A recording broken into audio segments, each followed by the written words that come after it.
Hey everyone, welcome to this video where we are going to discuss some of the best AI apps that we should all be leveraging for 2025. 2024 has been an year where lots of amazing things have happened in terms of advancement in the terms of AI and technology, due to which there has been a huge amount of disruptions on how we might do multiple stuff, whether it might be summarization of text, whether it might be voiceover, whether it might be content creation.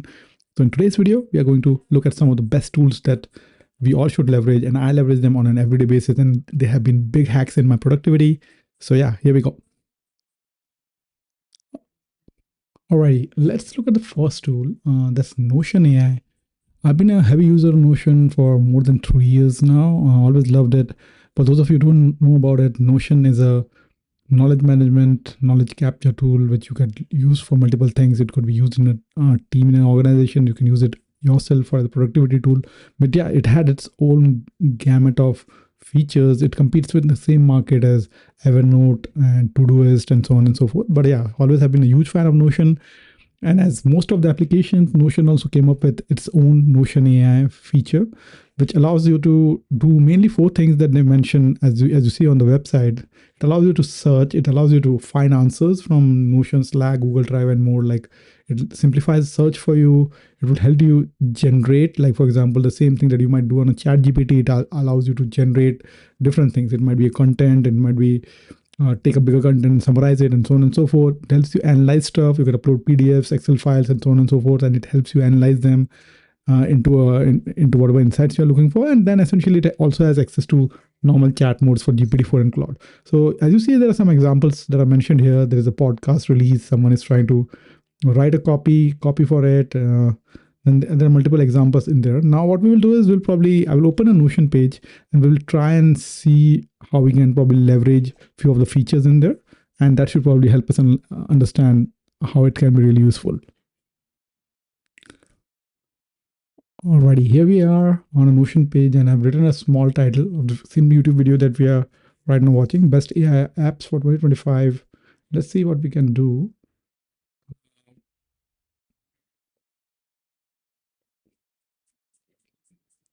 I'll say draft an outline around this. For outline, I will help you draft it. Can you please write a YouTube script for it? Already.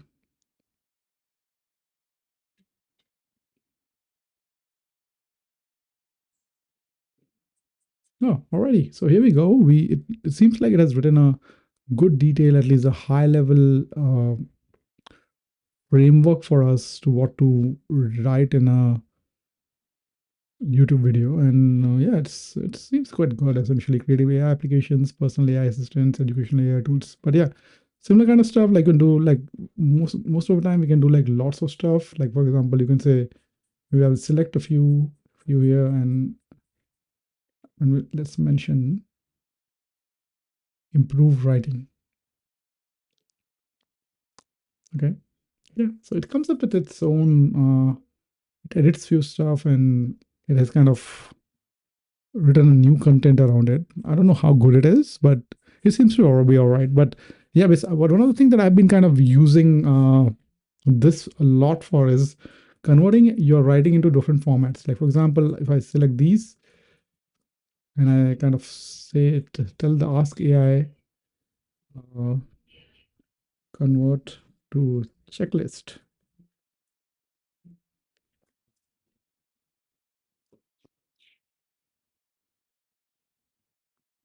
Oh yeah, so here we go. It converts it into checklists. So these are some of the stuff that I've been using it for. I find it a good productivity hack, not mainly for content generation, because for content generation, you can use things like ChatGPT, Claude, and number of the large language models. But mainly as a productivity tool, it allows you to do multiple steps on which you previously had to go in and find different tools and do it.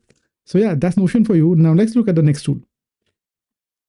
So the next app is V0.dev.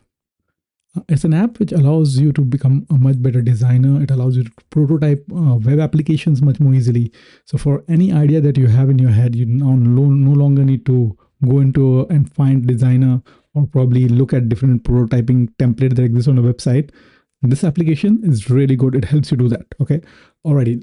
Let's take an example.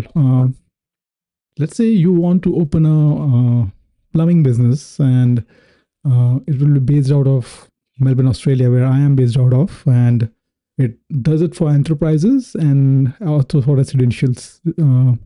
That's about it. And let's see what kind of landing page it creates, right? So let's write it here, create a landing page for a plumbing business based out of Melbourne, Australia. It serves corporates and residentials. Also, it has 4 stars on Google. Please use modern aesthetics field. Alrighty, I've just written things down, and let's press enter and let's see what it does. Okay, so you have to kind of wait a while because underneath of it, there's a large language model which basically converts the whole concept that you have made into code, and then it will basically render into a V0.dev landing page format. So let's see, it's writing the code here. As you see, I'm not doing anything.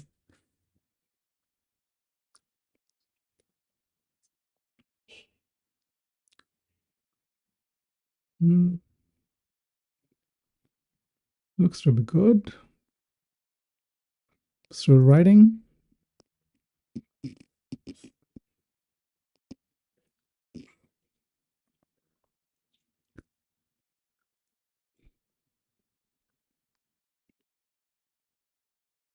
Oh, here we go. So yeah, beautiful. Here we go. That's really good plumbing page that we have here. So plumbing solutions for Melbourne, our services, residential, commercial, local expertise, emergency repairs. Why choose us? Contact us. And this is, and remember, I have not even gone back and made any edits to it or so. So this is like just out of it, zero shot, just understanding your instruction, and it has come up with such a great landing page. It looks really good, and we can go back and actually make edits to it, like please use a free image in the hero section, and okay, let's just say that's it.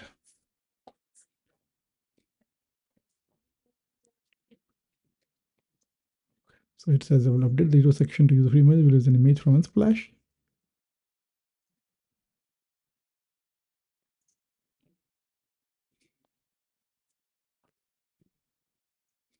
Let's see what it does.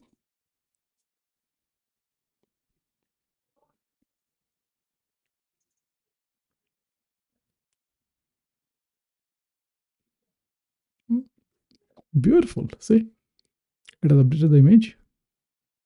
I'll open this in a new tab so that everyone is able to see it better. See, beautiful, beautiful landing page. And it's what it took us like what, few minutes. Let's get there.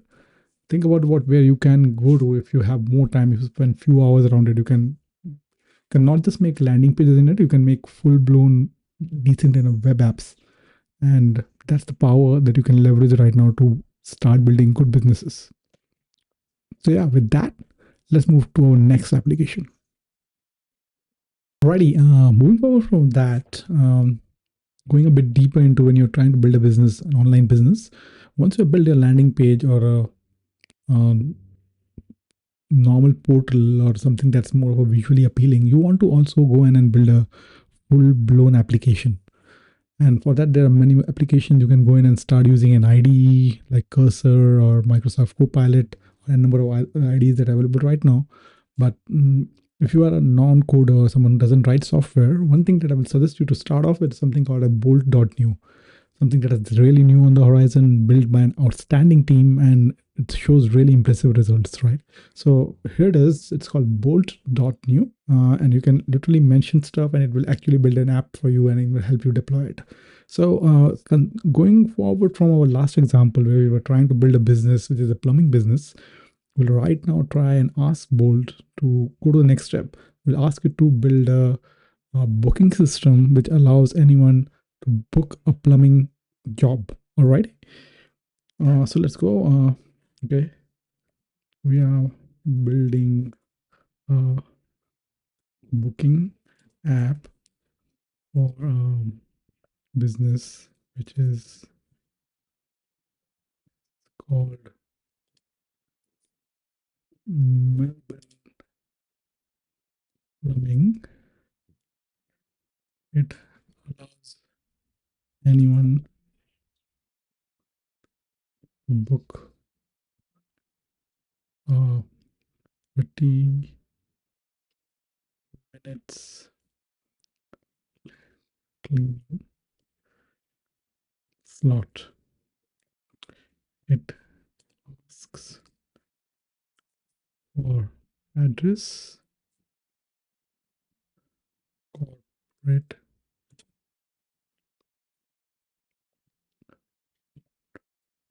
residential, and does the booking,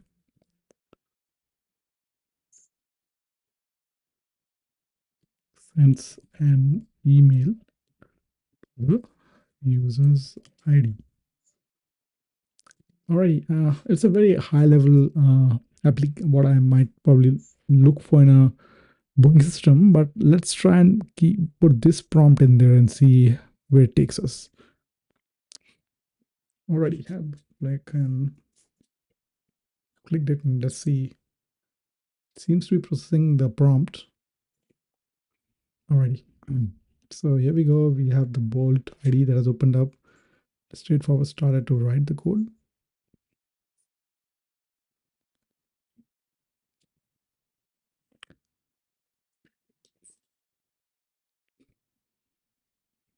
Okay, it's still doing it. It's if you see here,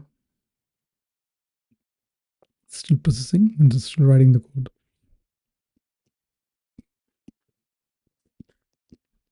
Okay, it's writing the code across different files. So as you see, this is the whole code base that is developing for us.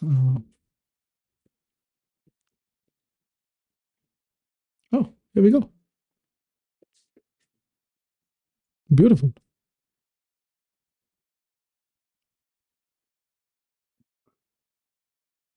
Hmm. And it's you can actually see how it might look on a mobile phone compared to when you're checking it on desktop. So it's responsive.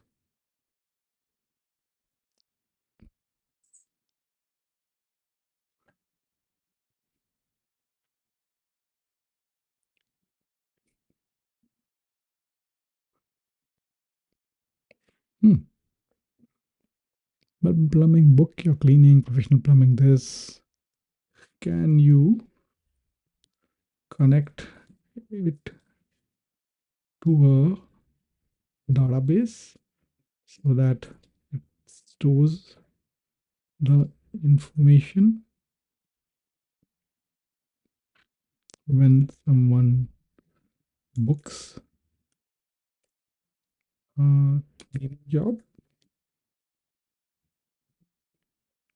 Let's see what it does.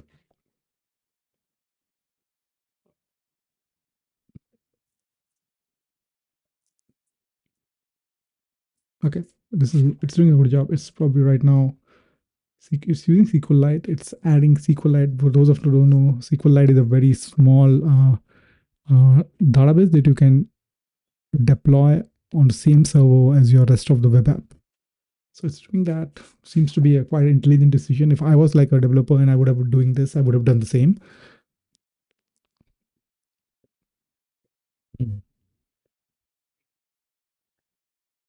Alrighty.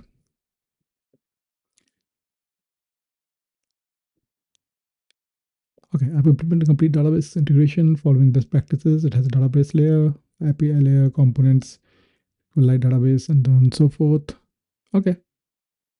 So it seems to be showing some problem. Show problem. I was I didn't fix it. Seems to be there was some error, so it seems to be fixing it.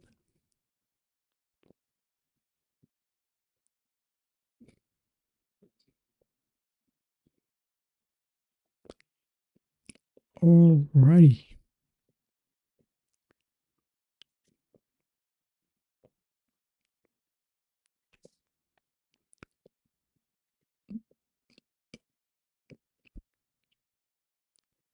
I've loved this. I've used lots of different IDs before. What I love about Bolt.new is how much better they have embedded chat and an ID into a same user interface. While for cursor, although it's great, I somehow find it more to be an IDE first and an AI app later.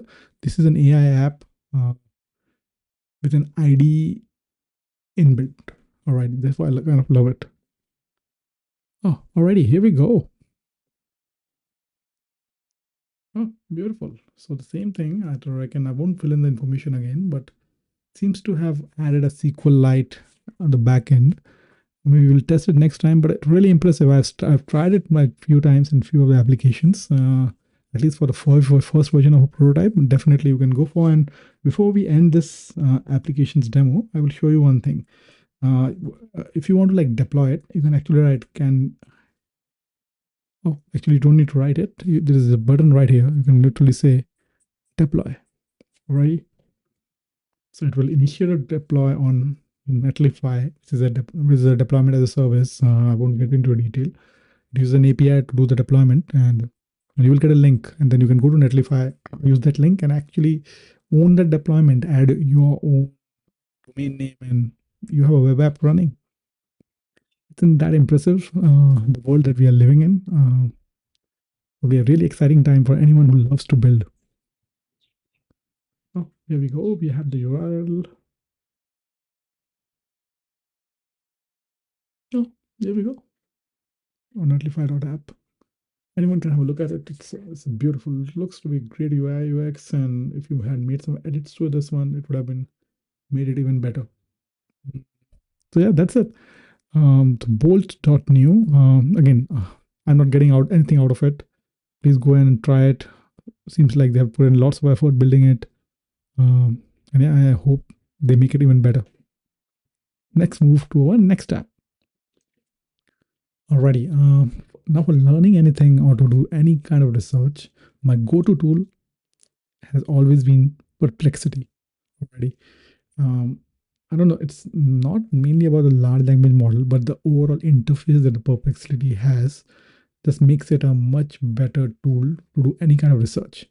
Like I'll move to the pro mode, and one thing that you can do is like literally you can ask it anything that you might want to do, and plus you can decide where do you want it to look for, whether you want it to look across the web like normally how a web search happens. You can look for the answer in academic papers or help ask questions in math or on social discussions like Reddit and stuff, or probably discover and watch videos and so on and so forth. Now what I will do is probably will look for something best AI tools for numbers. And again, I don't assume we'll have any answer on it. Plus, and what we look for is social. And let's see what kind of answer it gives us. Okay, so it goes into a chain of thought thinking. Who those of you don't know is essentially it splits the whole question and tries to find different parts of it and then tries to solve it. Okay, so yeah, it goes to like different discussion forums and finds the corresponding answers. Mm, then what I will reckon is it's a really good, reasonable answers. It touches different point around customer service, technical support and learning, business management, and so on and so forth, and then gives you some of the links from which it has got the answer. So similar thing you can kind of do for multiple things. Like for example, you can go in and just start a new chat. Uh, Focus might be on academic, and I will say, uh, give me different prompting strategies for LLMs. Okay, now it will go and look at different academic papers that have been published, and hopefully it will see it's went into archive and start to look for it. Okay, zero shot prompting, few shot prompting. It is reading through different few shot prompting, change of thought prompting, self-consistent multi-agent debate, uh, automated prompt engineering, and so on and so forth. So it's a great research tool. You can like look do multiple things in there. Like when after this, you could actually go in and ask a follow-up question and kind of and you will get the answer. But yeah, great tool, Perplexity.ai. Please go and check it out.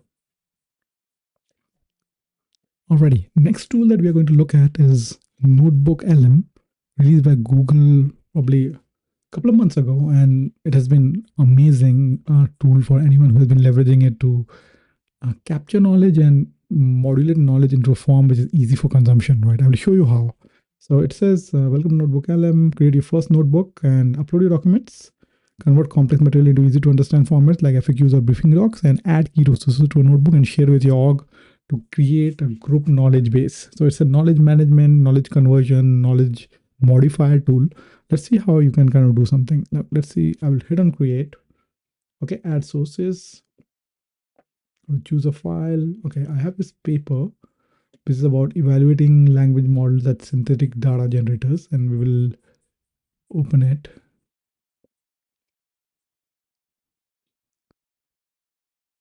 And here we see it's uploading it. Okay, so here we go. So it's literally summarizes the whole of it. This says this research introduces AgroBench map for evaluating large language models and synthetic data generators. The study systematically compares 6 LLMs across 9 settings using 3 data generation methods. Key findings reveal that LLM performance as a data generator doesn't correlate with problem-solving ability, but rather with intrinsic data quality features like response quality and perplexity. Finally, the research demonstrates the cost-effective model selection. So it doesn't matter, but it actually gives us a quick summary of stuff. Another thing that's really impressive, and it has been doing rounds across social media, is you can convert the summary of this notebook into a two-way hosts podcast, right? So I will click on it, and this says it may take a few minutes, so we will just wait. Alrighty, so after ages, we have the audio ready, which is probably a summary of this academic paper that we uploaded. Okay, let's play it and listen to it.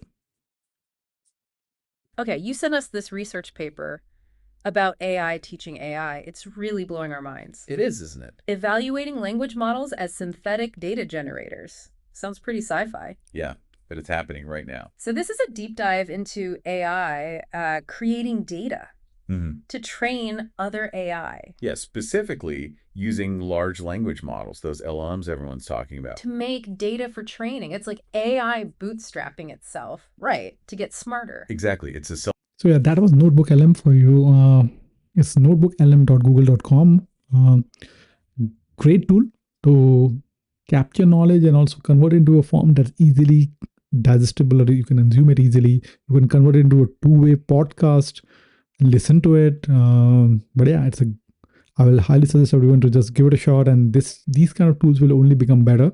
So it's better we start leveraging it and start making it part of our learning journey. All right, so the final tool of the day, Runway ML. There has been many video generating apps in the last 1.5 to 2 years. There has been Runway ML, there has been Pika Labs, and now we have Sora. But as per me, in my own personal opinion, the OG is Runway ML. Still, it's one of the most pragmatic and usable applications if you are trying to build videos which look like a animated video or good generated video for any application, whether it might be corporates, for content generation, and so on and so forth.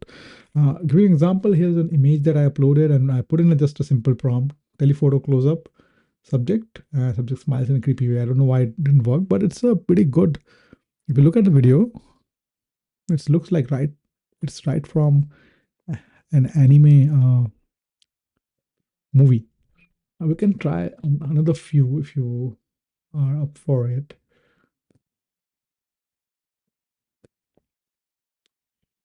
Okay, I will remove this and let's select a different asset, right? Like there are multiple photos that I have. I have this photo, which I will upload, which is a boy scared .png. Okay, and make it a portrait or landscape. Maybe we'll give it a portrait. I think that's okay. And crop it.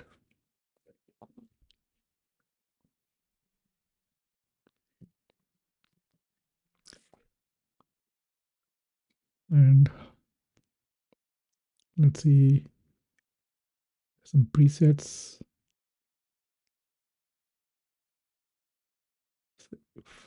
Fast zoom, maybe. Uh,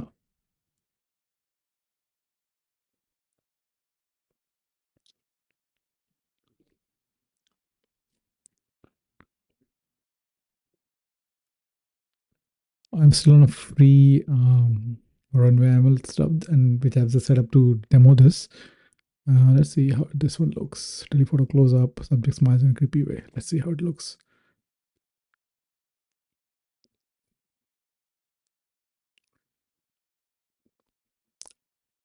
Okay, so it has made that picture quite good. And please don't judge the application by my ability to write a good prompt. It's actually very good. I don't have that much time to frame a good prompt, but as you can see, it takes an image and makes it quite good and believable in terms of a video. So yeah, that's it. I hope you enjoyed all of the applications that I introduced. There are lots of other applications that I probably would love to chat about. And if there are some other applications that you reckon I have missed and I should probably talk about, please write them down in the comments and I will try and get to it. Thank you.